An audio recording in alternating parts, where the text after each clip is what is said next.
during the release of the album, he got a bunch of press. Unlike when he was in Hotel Diablo, he ended up on every late show you could think of, having interviews with everybody, blew up, and a lot of people hated that because they thought that he basically changed genres just to get attention and to become a better artist. Or not become a better artist, but to basically get attention. And he actually, during this time, when he started touring for Tickets to My Downfall in 2021, he got into a beef with Slipknot, which I kind of mentioned earlier. And the whole reason was because Slipknot had gone on a podcast, not this one, and had talked about how some artists just can't make it in one genre, so they decide to switch genres and go into rock and all this. And basically, he basically called out Machine Gun Kelly without stating his name, and he knew who it was and why. And some of the reason this whole beef started was because when Colson was making the album, he actually asked him to do a feature. Slipknot wrote a verse, and he had it prepared, listened to it.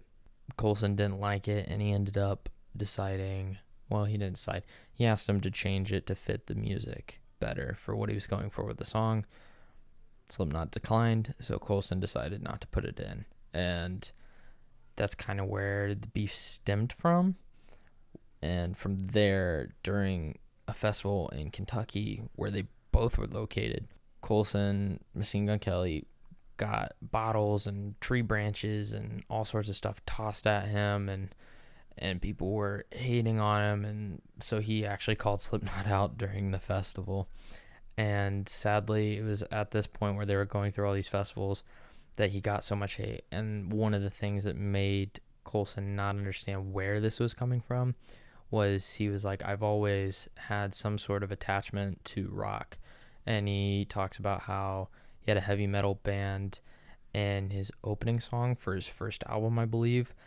And not only that, but he's like, we've opened for rock artists. I've opened for Foo Fighters. I've opened for all these other rock bands. And now that's kind of what he's playing, or at least because of this album, he was getting a lot of backlash and hate and didn't totally understand why. It was also in the time of creating this album that him and Megan Fox started talking and ended up together and started dating.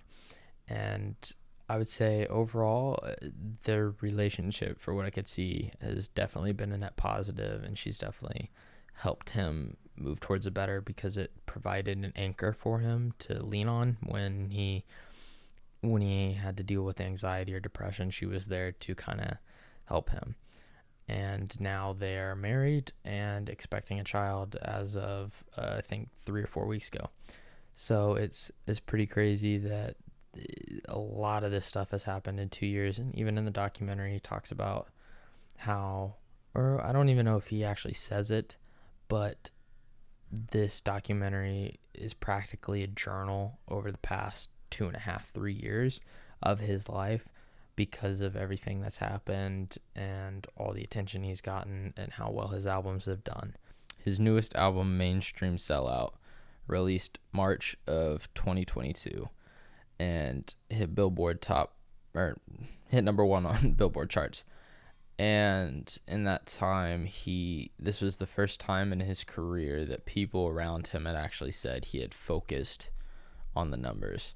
And it's something he's never necessarily done, where because of that, and he was hyper focused on just being number 1 and trying to get this stuff, because he tried promising a second album if it got number 1, and he was so focused on work that even his daughter and his friends had basically said that after he kicked his addiction to drugs, that his next addiction basically became his work. It was the only thing he focused on hyperly, and because of that, he pushed everybody away. He talked about in the documentary that he came home and Megan was gone from their house and had left at the time, and he kind of pushed all his friends away. And the day he actually hit, or was told that he had the number one album, he actually felt, he said, the saddest and most alone that he's ever felt. But he's looked at it now differently, where in the documentary he talked about how his new goal is basically to actually focus on his family and his daughter more and not be so caught up in the mainstream of just trying to be an amazing artist. And in that time, he's still done some pretty amazing things and has released new singles recently, and it's definitely shown. And he's been on some other stuff that he's changed his mindset on how he's going to treat stuff. I hope, since he did hit number one, and I am such a big fan, that he does release this album at the end of the summer.